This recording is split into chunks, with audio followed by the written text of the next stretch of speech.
Girls Valentine দিনকে চলে আসছে, আর আমি তো আমার বেস্টফ্রেন্ডের জন্য গিফটস অ্যান্ড ফুল কিনা অলমোস্ট শেষ করে ফেলছি। তোমরাও কিনো। আর শুধু কি ভ্যালেন্টাইন ডে গার্লফ্রেন্ড বয়ফ্রেন্ডকে দিবে নাকি? বেস্টফ্রেন্ডদেরকেও একটু স্পেশাল ফিল করো।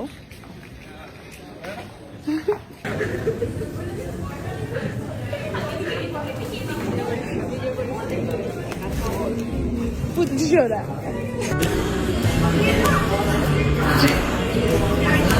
হ্যালো,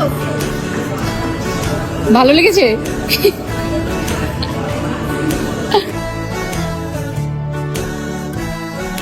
ক্রমশ এ গল্পে আরো পাতা জুড়ে নিচ্ছি, দুমুঠো বিকেল যদি চাও ছুঁড়ে দিচ্ছি, আরো কিছুক্ষণ যোগাযোগ ধরে রাখছি, আঙুলে আঙুল যেন ভুল করে ডাকছি, এ ছেলে মানুষই তুলি দিয়ে আঁকছি।